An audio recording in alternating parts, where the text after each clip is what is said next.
مرحبا أهلا النوادي. السلام عليكم ورحمة الله وبركاته. نحمده ونستعينه ونستغفره ونؤمن به ونتوكل عليه ونعوذ بالله من شرور أنفسنا ومن سيئات أعمالنا. من يهده الله فلا مضل له ومن يضلله فلا هادي له. أشهد أن لا إله إلا الله وحده لا شريك له وأشهد أن سيدنا ونبينا محمد صلى الله عليه وسلم. اللهم صل وسلم وبارك عليه وعلى آله وأصحابه أجمعين. أما بعد، قال الله تعالى في كتابه الكريم: أعوذ بالله من الشيطان الرجيم. بسم الله الرحمن الرحيم. يا أيها الذين آمنوا لا تكونوا كالذين آذوا موسى فبرأه الله مما قالوا وكان عند الله وجيها.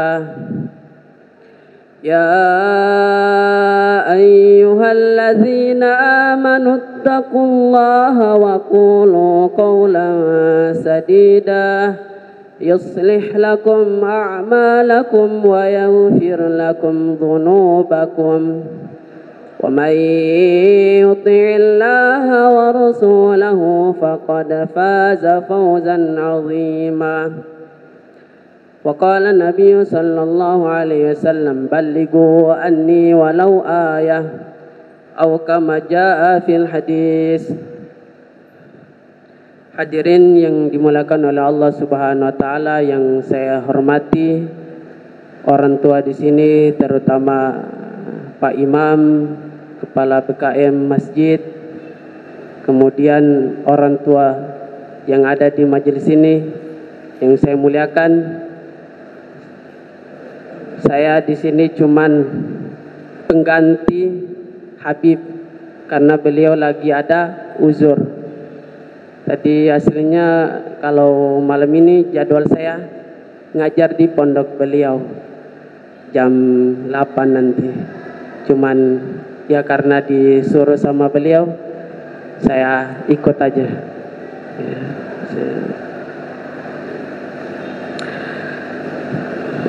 Kemudian yang saya akan bahas di sini mengenai pembahasan faslun fi nafsi ma'al Qur'ani li ruqyah.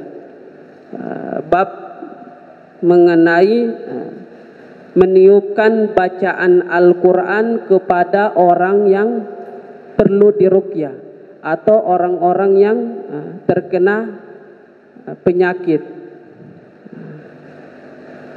Maka di sini saya ngambil kitab Al-Imam An-Nawawi, yaitu kitab Tibyan fi Adabi Hamalatil Quran, yang mana beliau ini lahir tahun 630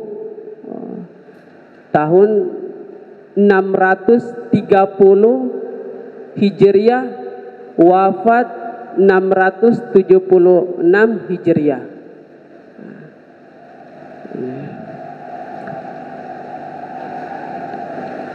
Maka di sini beliau membahas mengenai keutamaan ruqyah bagi orang-orang yang perlu. Maka di sini beliau mengambil tabarukan berupa Al-Qur'an. Dan ini kita akan bacakan mengenai dalil-dalil tersebut. Bismillahirrahmanirrahim. Rawa Ibnu Abi Dawud an Abi Juhaifata as-sahabi radhiyallahu anhu wasmuhu Wahb bin Abdullah Wakila ghairu dzalika wa anil Hasan al-Basri wa Ibrahim an-Nakhai annahum karihu dzalika wal mukhtaru anna dzalika ghairuhu makruhun bal huwa sunnatun mustahabbatun. Maka hadis ini mengkisahkan seseorang yang terkena penyakit, maka dia minta ruqyah. Dan zaman dulu itu sudah ada ruqyah, cuman tidak dinamakan seperti sekarang, seperti zamannya tabi'ut tabi'in sampai zaman a'immatul arba'ah. Setelah generasi para sahabat lah, itulah muncul nama-nama seperti ini biar mudah dikenal apa itu ruqyah, dan ruqyah yang bagaimana, yang diperintahkan atau yang dianjurkan oleh baginda Nabi Sallallahu Alaihi Wasallam. Maka di sini hukum ruqyah atau di Jawa itu namanya tiup, suwu. Kalau di Jawa suwu, datang di kiai, pak yai minta doanya, oh ya sudah, mana air, ditiup aja langsung. Karena ya sebelumnya saya alhamdulillah pesantren di Temboro, Jawa Timur, Karas Magetan, dekat Madiun, tempatnya ya PKI zaman dulu lah. Itu diantaranya guru-guru di sana kebanyakan mereka itu meruqyah orang atau orang minta doa kepada orang-orang soleh di sekitar itu. Dan alhamdulillah saya belajar di sana ya kurang lebih 9 tahun lebih lah, 9 tahun saya pesantren di Jawa. Dari selepas SD umur 12 tahun setengah saya pesantren, 2015 bulan 6 sampai 2024 bulan 8. Di situ masih lanjut lagi sampai 2025. Ya bantu-bantu pondok lah. Baru pulang ke Ambon. Tapi 3 tahun sekali pulang. 3 tahun sekali. Maka di dalam penjelasan ini hukum ruqyah ada 2. Pendapat pertama dari para tabi'in, di antaranya Imam Hasan al-Basri. Hasan al-Basri ini terkenal dengan kewalian beliau. Kemudian Ibrahim an-Nakhai, beliau ini terkenal dengan periwayatan tafsirul Quran. Maka kalau belajar tafsir, di antara riwayat itu lewat beliau. Di antaranya Ibrahim an-Nakhai, kemudian Imam Mujahid. Di antaranya lagi kalau qiraat Imam Nafi'. Maka pendapat mereka berdua ini hukumnya ruqyah adalah makruh. Hukumnya adalah makruh.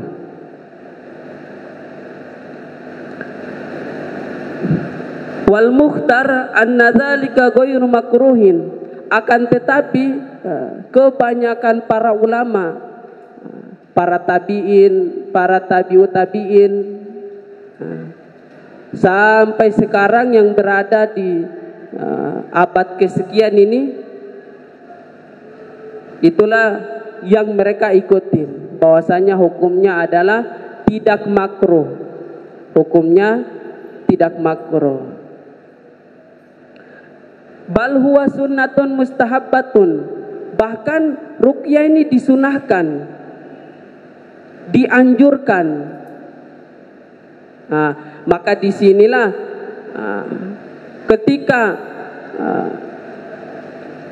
seorang sahabat diperintahkan oleh Rasulullah SAW berdakwah di suatu kampung, yang mana kampung itu ya kalau bahasa sekarang itu ya kayak pedalaman Ternate itulah, Halmahera itulah.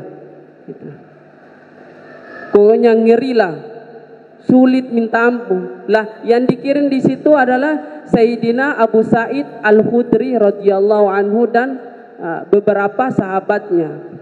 Maka Rasulullah SAW memberi pesan kepada beliau untuk dakwah ke sana, untuk sampaikan agama ini, biar ketika mereka kenal agama, maka kita di Madinah ini akan selamat. Karena kalau mereka tidak mengenal agama, maka nanti di akhirat kita akan dituntut oleh Allah Subhanahu wa taala. Ketika sebagaimana diceritakan dalam kisah-kisah para aulia, ketika ada seseorang ini hendak masuk surga, maka dicegat oleh tetangganya. Satu langkah lagi nih masuk ke surga, tapi dia teriak, "Ya Allah!" Maka para malaikat itu bertanya, kenapa ini? Berani sekali orang ini nih. Sudah mau dimasukkan di surga malah teriak lagi dia. Maka Allah Subhanahu wa taala memberikan kesempatan kepada orang itu untuk menanyakan hal tersebut. Kenapa? Ya Allah, dia itu di kampungnya rajin sholat, rajin ibadah, akan tetapi dia tidak mengajak orang. Dia itu sholat sendiri, puasa puasa sendiri, zakat sendiri. Maka Allah Subhanahu wa taala tidak memasukkan orang tersebut ke surganya Allah Subhanahu wa taala. Maka ini satu informasi buat kita, ketika kita tahu ilmu agama, kita tahu sholat, kita tahu ilmunya zikir, maka kita ajak tetangga-tetangga kita. Maka ketika beliau masuk di hutan-hutan itu, ada kepala suku yang terkena sengatan kalajengking, yang mana sudah dibawa di tabib, para dokter-dokter tarmempan, kasih suntik, tarmempan. Maka dipanggillah seorang sahabat, yaitu Sayyidina Abu Sa'id Al-Khudri. Maka ketika beliau dipanggil, beliau membaca Al-Mu'awwidhatain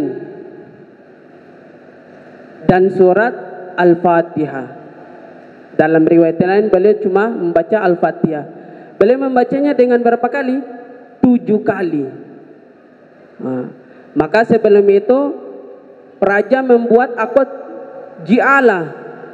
Dalam ilmu fikih itu ada namanya akad ji'alah, akad sayumbara. Siapa yang bisa kasambu raja, kepala suku, dapat 20 ekor kambing. Akhirnya Sayyidina Abu Sa'id dipanggil, insyaallah, bismillah. Akhirnya ketika itu beliau baca Al-Fatihah, kemudian ditiupkan di air, akhirnya kepala suku itu minum. Pas minum, dalam jarak waktu terdekatlah, akhirnya sahabat itu balik, masih singgah di tempat kemahnya.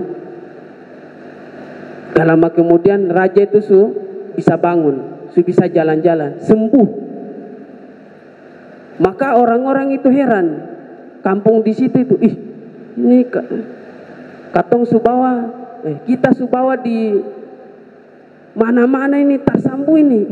Kok ini ada satu orang ini pintar ya. Ternyata ketika ditanya, apa yang kamu baca yang tadi?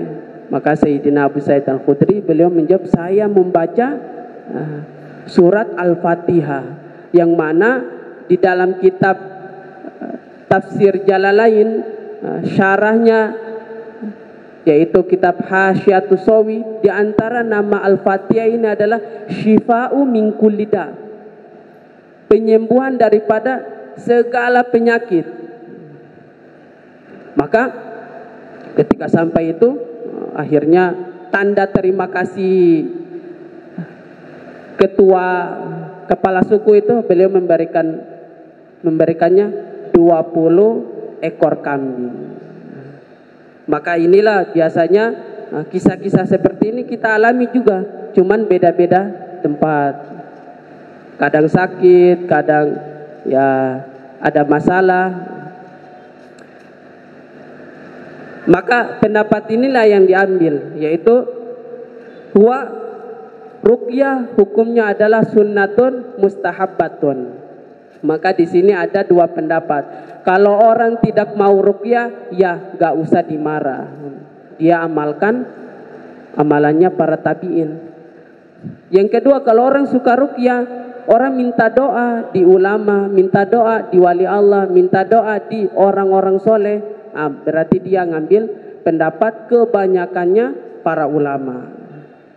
Maka kalau kita tahu pendapat-pendapat seperti ini, akhirnya kita itu mudah memaafkan orang. Kalau enggak, akhirnya kata, ruqyah barang itu dilarang kok, masih bikin lagi. Tapi kalau kita tahu ilmunya, akhirnya kita ini jadi ummatan wahidatan, umat yang bersatu, bukan umat yang terpecah belah. Kemudian di antara dalil yang kedua, faqad sabata an Aisyah radhiyallahu anha Nabiy sallallahu alaihi wasallam kana idza awa ila firashihi kulla lailatin jama'a kaffaihi thumma nafasa fihima faqara fihima qul huwallahu ahad wa qul a'udzu birabbil falaq wa qul a'udzu birabbin nas thumma yamsau bihima mastata'a min jasadihi yabda'u bihima ala ra'sihi wa wajhihi wa ma aqbala min jasadihi yaf'alu dzalika thalatha marratin rawahul Bukhari wa Muslimun fi sahihaihima.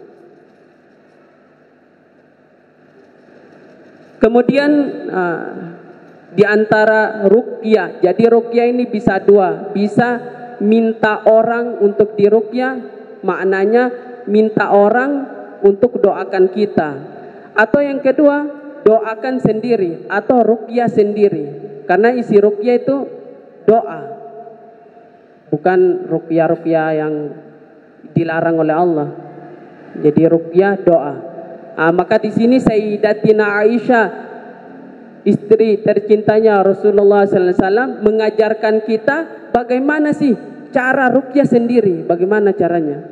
Tadi itu ruqyah kayak kepala suku yang tadi, itu berarti ruqyah orang doakan beliau. Lah sekarang ruqyah dengan diri sendiri.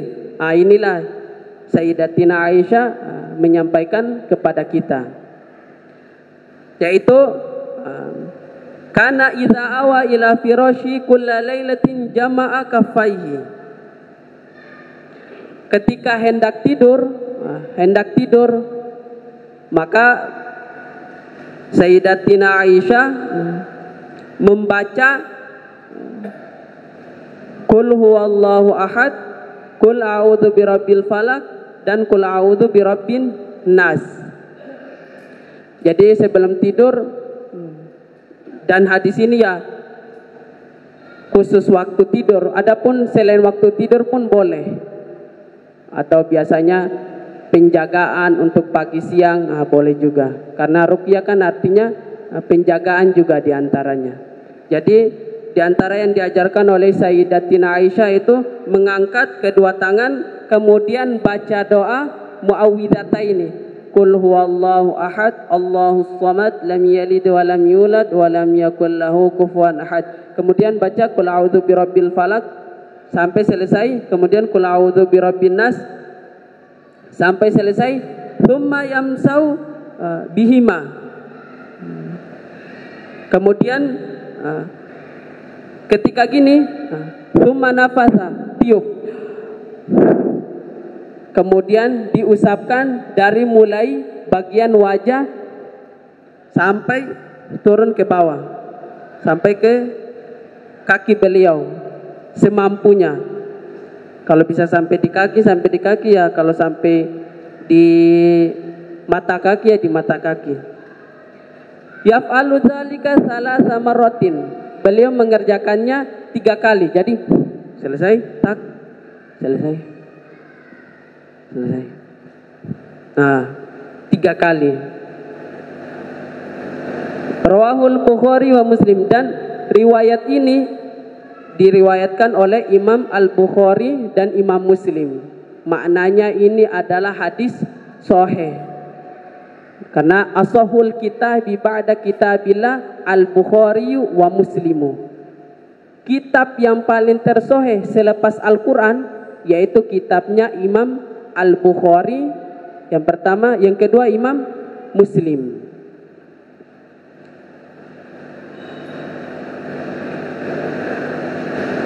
Kemudian Rasulullah SAW menganjurkan kita di dalam hadis riwayat ini. Apa riwayatnya? Wa fi riwayatin fi sahihaini ziyadatun ala hadza fa fi ba'diha qalat Aisyah radhiyallahu anha falamma ishtaka kana ya'muruni an af'ala dzalika bi wa fi ba'diha kana Nabi sallallahu alaihi wasallam yanfuthu ala nafsi fil maradi alladhi mata fi bil muawwidhatat bil muawwidhati.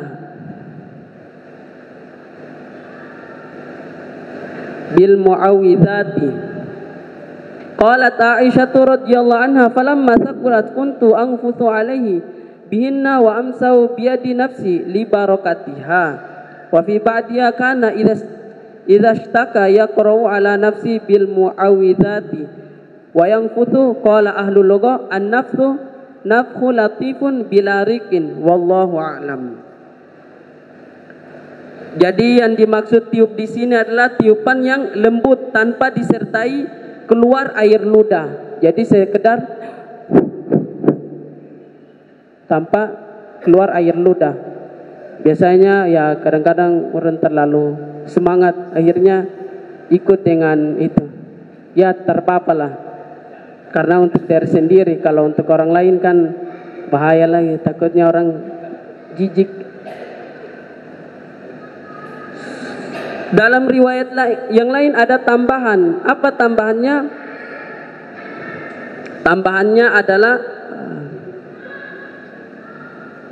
ketika Sayyidatina Aisyah radhiyallahu anha sakit, kana ya'murni, maka baginda Nabi sallallahu alaihi wasallam memerintahkan beliau. Maknanya ya, kalau sebelumnya yang tadi itu ruqyah untuk penjagaan, doa untuk penjagaan. Yang kedua ini ketika Sayyidatina Aisyah radhiyallahu taala anha sakit, maka Rasulullah SAW memerintahkan beliau untuk membaca surat yang tadi, yaitu Al-Ikhlas, Al-Falaq dan An-Nas.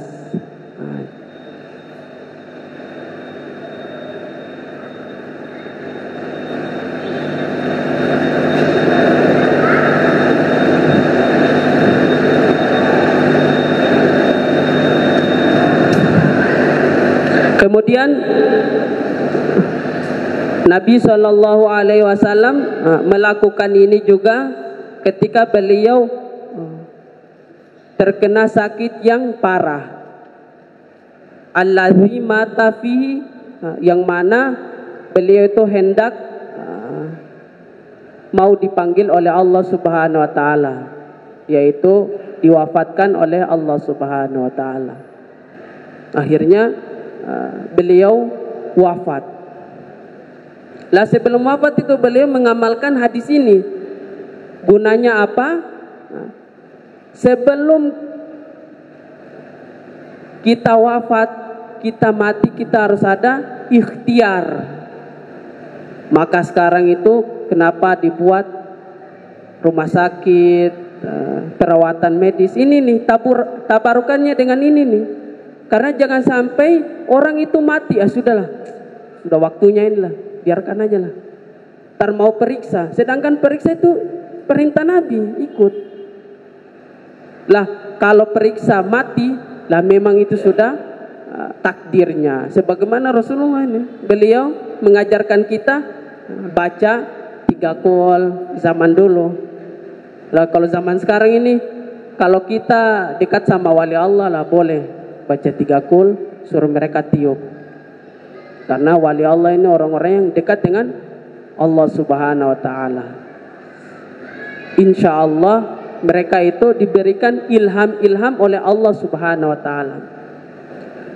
Lah kalau kita nggak ada wali, atau nggak ada di kampung ini nggak ada orang soleh, atau nggak ada orang yang kita lihat itu ya orang sering baca Al-Quran, ya langkah selanjutnya kita harus berobat ke rumah sakit.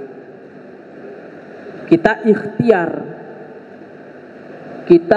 ikhtiar ini niatnya ikut baginda Nabi Sallallahu Alaihi Wasallam biar dapat pahala. Kenapa harus ke rumah sakit? Orang memang semua mati kok, sudah mau mati. Ya ikut perintah Allah, ikut perintah Rasulullah. Jangan sampai kita ini mati sia-sia. Kecuali kita ini ya jauh, contoh di ya ujung-ujung sana, mau bawa pun susah, baru lewat speed, innalillahi. Ya sudahlah, memang takdirnya memang kayak gitu. Orang ini ditakdir oleh Allah Subhanahu wa taala, aslinya dia ini mau berobat ke kota Ternate, akan tetapi jauh rumahnya, jadi wafatnya seperti ini. Di Lauhil Mahfuz itu sudah ditulis seperti itu.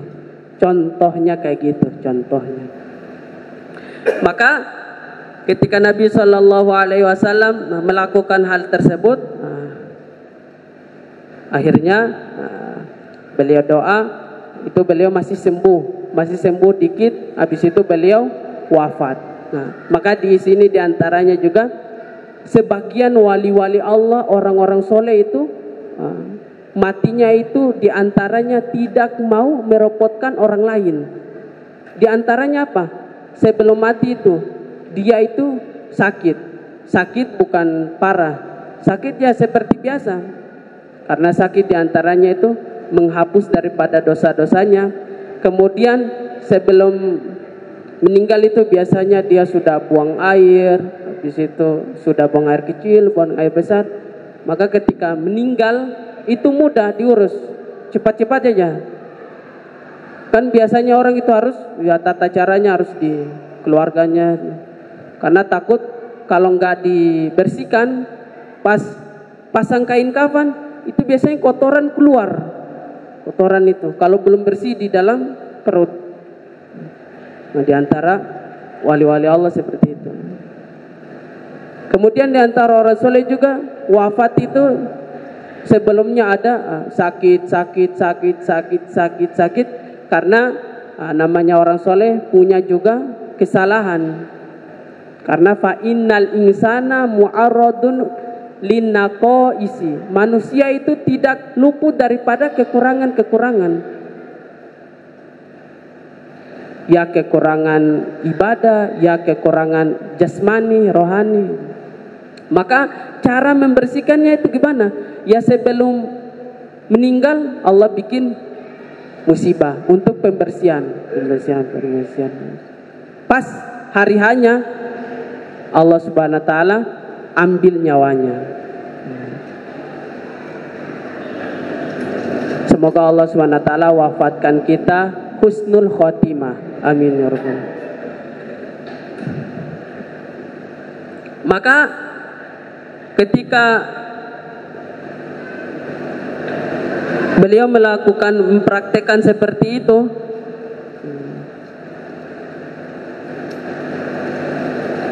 Sayyidatina Aisyah radhiyallahu taala anha itu tanya, kenapa orang itu doa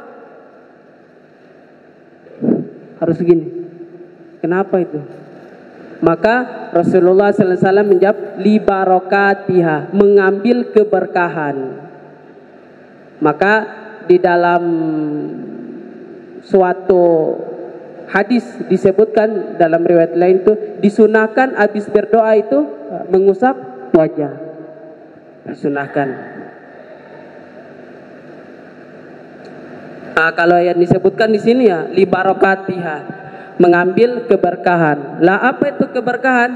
Ziyadatul khair, tambahnya kebaikan. Jadi ketika orang sudah dapat kebaikan, ingin tambah lagi. Di antara kebaikan di dalam sholat, ketika dia ini diperintahkan oleh Allah Subhanahu Wa Taala sholat fardu, kemudian dapat keberkahan sholat, akhirnya senang melakukan sholat sunnah muakkad, ghair muakkad, sholat sunnah awabin, sholat sunnah tahajud, duha, taubat, istikharah. Jadi Allah tolong karena dia mendapatkan keberkahan tersebut. Tapi kalau orang itu tidak mendapatkan keberkahan, akhirnya dia ini banyak alasan. Sholat fardu itu sudah cukup lah, nggak usah sholat sunnah lagi lah. Ngapain? Sudah cukup itu 27 pahala. Ya terserah dia lah. Yang penting masih sholat fardu. Maka inilah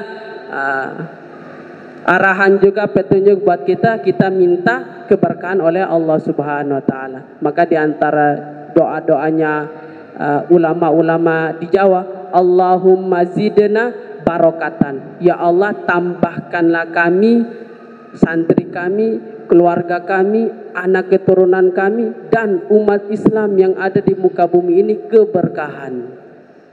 Di antara doa ulama-ulama Jawa yang ada di sana. Kemudian yang terakhir, dalam sebagian riwayat, kana idashtaka yaqra'u ala nafsi bil muawwidhati wa yanfuthu.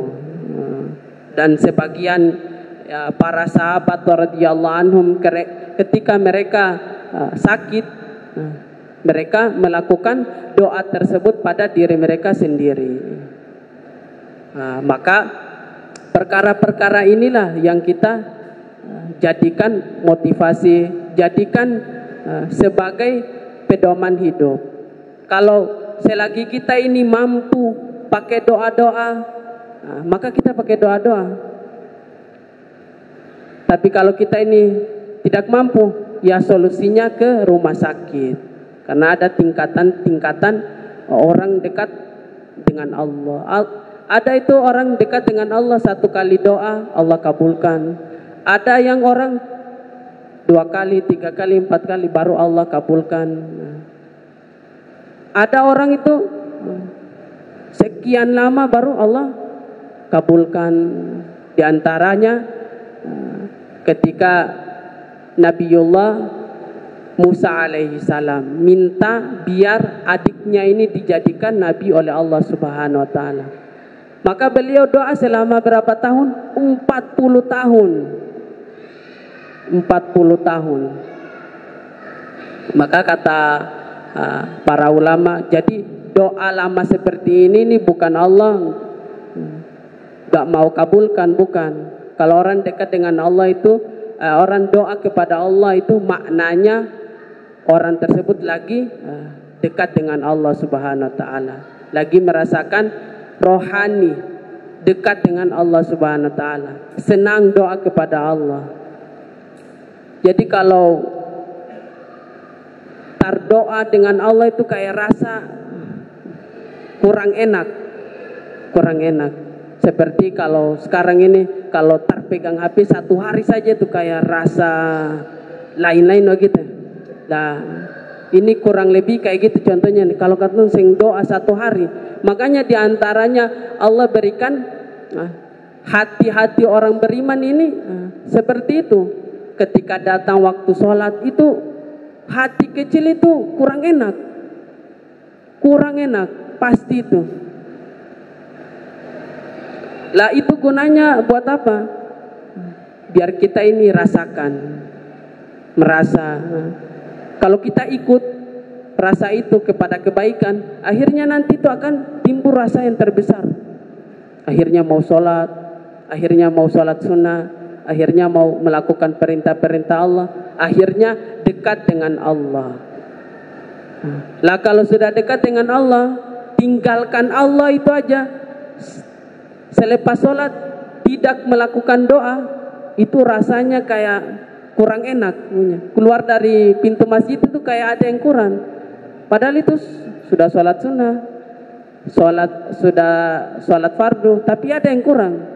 Ternyata belum doa kepada Allah Subhanahu wa taala. Maka dalam penjelasan ini biasanya dilakukan juga oleh orang tua-tua kita dulu. Cuma yang jadi pertanyaannya ya, kadang-kadang ada doa-doa itu yang diperbolehkan, ada doa-doa itu yang dianjurkan oleh syariat. Ya doa-doa yang tidak dianjurkan oleh syariat itu apa? Ya selain Al-Quran, selain ilham melalui wali-wali Allah, orang soleh, ya itu dilarang dia. Dilarang.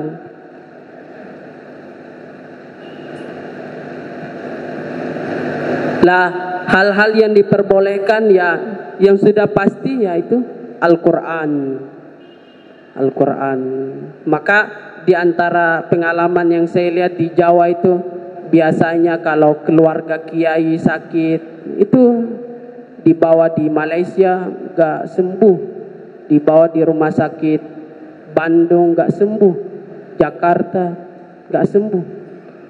Akhirnya beliau kumpulkan santri. Waktu itu santrinya masih 15.000, kalau sekarang sudah 25.000. Jadi bentuk 10 orang, 10 orang nanti dibagi satu orang itu 3 juz. Jadi dikasih waktu 2 jam.